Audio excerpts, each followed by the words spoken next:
За сайн байцгаана уу эрхэм үзэгчтэй. Өнөөдөр буюу 4-р сарын 19-нд Бээжин хотод хагас марафоны уралдаан болж байгаа. За тэгээд энэхүү уралдааныг болохоор одоо Бээжин хотын Ийжон дүүрэгт зохион байгуулж байгаа. За тэгээд өнөөдөр бол одоо миний хувьд энэ марафоны бас нэг түүхэн үйл хэрэгтэй танилцж гэнэ гэж бодож байна. Энэхүү марафонд болохоор одоо орофтууд орж уралдаж байгаа. За тэгээд энэ бол яг чаргагүй одоо түүхэн дээр анх тугаар удаа болж байгаа зүйл. Тэгээд ингээд яриад ирэнгүүт марафоны бас одоо түүхэн дээр яаж бий болж исэн, анх яаж явж исэн тухайс ярих гэж бодлоо. За тэгвэл марафоны уралдаан манай эртнээс өмнөх 490 онд Грекийн марафон хотын тулдаанд ялсны дараа Фидипидиз гэдэг энэ цэрэг марафоноос Афин хот руу гүйж очоод ялалтын мэдээ хүргээд дараа нь нас барсан түүхтэй холбоотой юм аа. За тэгээд энэс хойш 1896 онд Грекийн Афин хотноо зохион байгуулагдсан анхны олимпийн наадамд Фидипидизийн дурсгалд зориулж марафоноос Афин хот хүртэл гүйлтийн тэмцээнийг зохион байгуулсан байгаамаа. За тэгвэл тухайн үед марафоноос Афин хот хүртэл яг 42 км зайтай байсан юм байна. За тэгээд энэ марафоны уралдаан бол одоо 42 км зайтай байдаг. Тэгээд хагас марафон болохоор 21 км зайтай байдаг нь бас ийм учиртай байгаамаа. За тэгээд өнөөдрийн энэ болохоор одоо бас яг чаргагүй хизээ нэгэн өдөр бас хүмүүсийн дунд ингэж тэмдэглэгдэх ёстой. 2025 оны 4-р сарын 19-нд анх удаа марафон тэмцээнд орофтууд уралж ирсэн гэдэг энэ бол түүх болох байх гэж бодож байна.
За хагас марафоны тэмцээнд 7 цаг хагас гэдэг одоо гарааны газраас хөдөлсөн. За тэгээд энэ уралдаан тэмцээнд маш олон хүн гүйд юм байна. Ер нь марафон гэдэг бол одоо сүүлийн үед бол үнэхээр одоо их хүмүүсийн одоо сонирхлыг татсан одоо ийм уралдаан тэмцээн болд юм байна. За бид нар өнөөдөр түүхэн дээр анхдагч дэлхийн орофтуудын марафоны тэмцээнийг одоо яг газар дээрээс нь харлаа.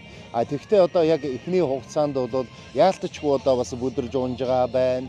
Эсвэл одоо удаан явж байгаа байна. За тэр бол одоо нэг онцгой биш. Энэ бол одоо яг чаргагүй анхны болохоор одоо сонин янзын юмуд таарж магадгүй. Одоо бид нар барайны газар очиж за ямар орофтууд урдаар орж ирэх юм байна. За тэгээ ямар хүмүүс нь одоо энэхүү тэмцээнд төрүүлж байгааг бид нар одоо хамтаа харцгаая.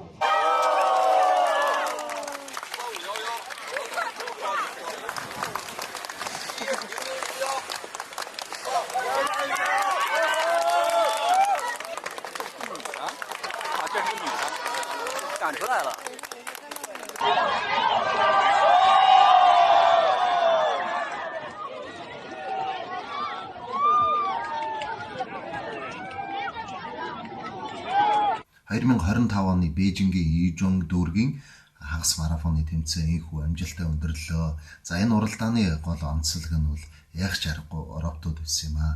За 20 орофтууд оролцсноос за 4 нь бол амжилттай барианы газар хурч ирсэн байдаг.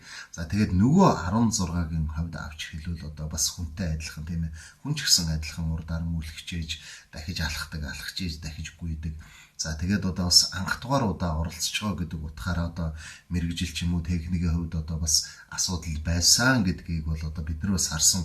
Гэхдээ энэ зүйл бол тэднэрд туршлага сургамжуулна. За тэгээд ирээдүйд одоо бас маш олон ийм роботуудын марафон зохион байгуулагдах бах. За тэгээд сүүлийн хожимын одоо энэ марафоны тэмцээнд бид бүгдээрээ амжилт хүсье.